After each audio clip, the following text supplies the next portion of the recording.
exploring the origins of Santanico Pandemonium, whose father was a hangman and a bastard. Could you beat the villain? Could I beat a bar full of vampires again? Yes. Most of these vampires go down with very little fight. I reckon a couple of Roadhouse-style roundhouse kicks would sort them right out. How would you improve this film? I'm late to the party, but it seems odd to me that Santanico gets about 10 minutes screen time in the original, and then this film is dedicated to her origin story, and the From Dusk Till Dawn TV series is also dedicated to her origin story. Well, Danny Trejo appears in all of them, and he has way more lines. Seems like a more interesting character to me, because he's quite funny in this. There's no origin story for him. What's going on? I don't understand. Ambrose Bryce is one of the characters in this, and he's based on a real person of the same name, who's also a veteran and a writer. And I wasn't really sure if the writers of this film liked him, because he slaps the crap out of what he believes to be a child, and then he's getting absolutely wasted and all that sort of stuff. And the film starts with some text that's like, oh, nobody knows what happened to good old Ambrose. He survives the murder bar, but he did become a vampire and he's alive like 100 years later. What's the message? Are you supposed to say like he's a really cool guy? Is he an absolute poo? What's going on?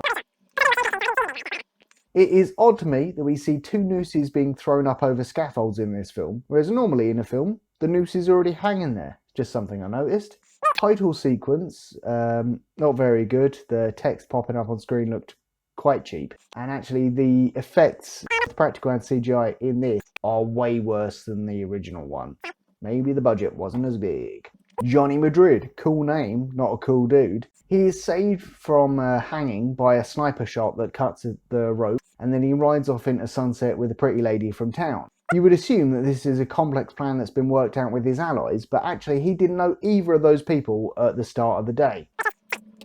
Tamura Morrison, aka Jango Fett, and I suppose by extension Boba Fett, he plays the titular Hangman, sort of titular, and he's a real bad dude.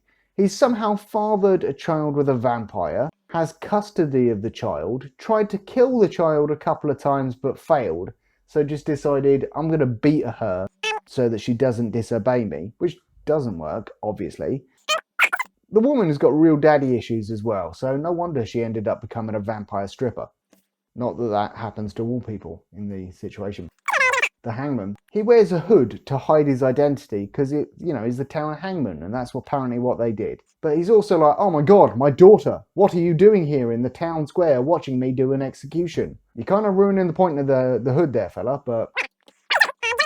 Why does Johnny Madrid have Wild Wild West style knife shoes? I was not a fan of the Looney Tunes style noises where one man gets knocked unconscious during a brawl.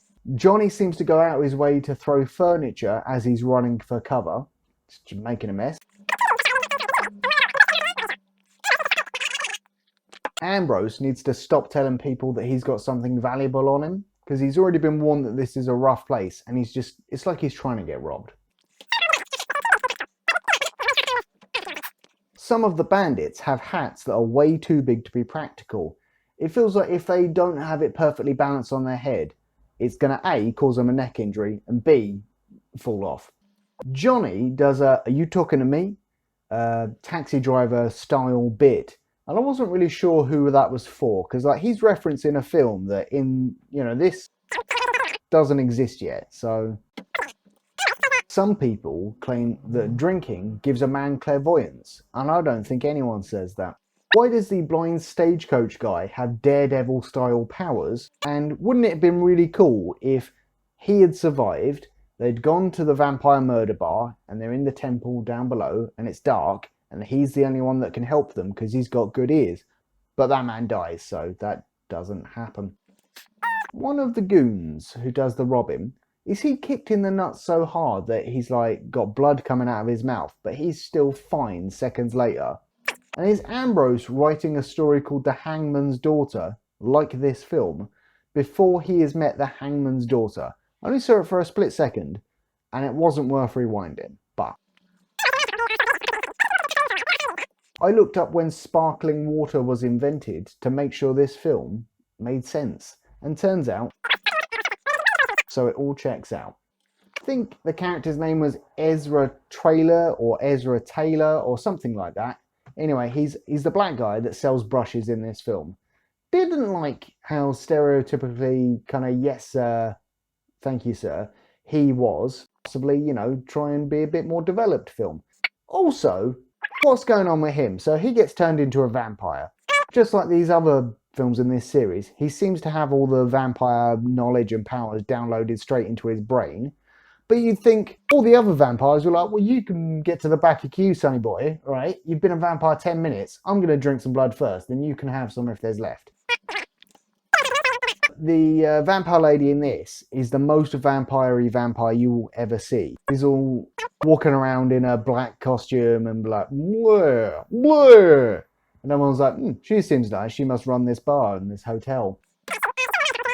They're walking down this corridor filled with sand. Horrible hotel. Not a good score on TripAdvisor. Anyway, and she's opens this net curtain, which you can see through, and there's, prostitution going on in the room. She's all like, oops, didn't mean to show you that. You did though.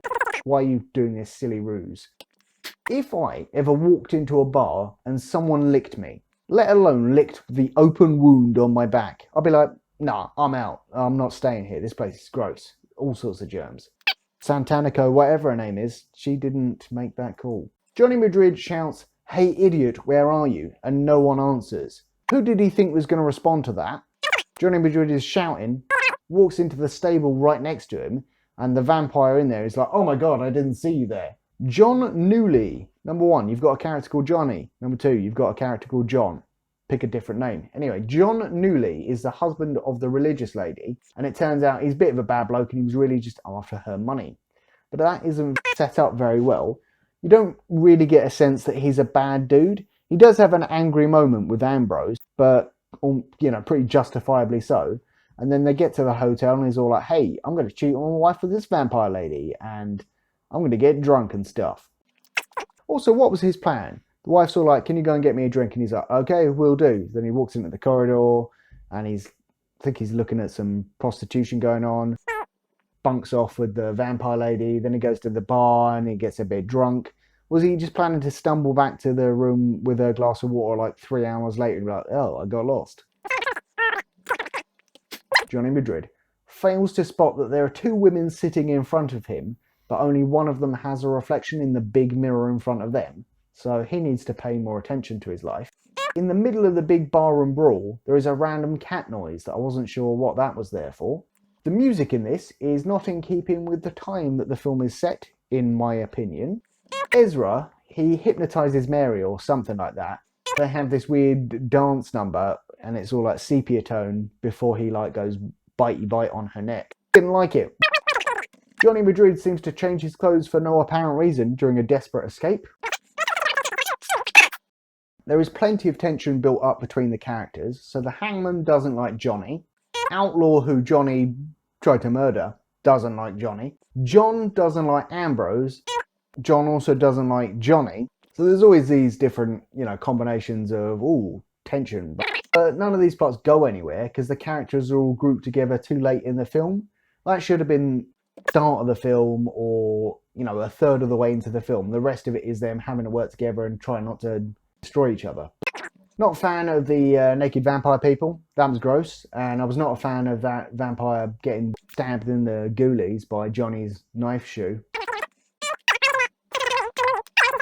Earlier, I mentioned that Santanico Pandemonium has got weird daddy issues. And at the end of this film, she makes out with her dad. Didn't like it.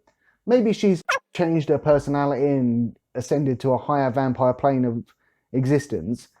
But the dad, he's still the same. So he still thinks he's making out with his 18-year-old daughter. It was gross. Rating out of 5 beers.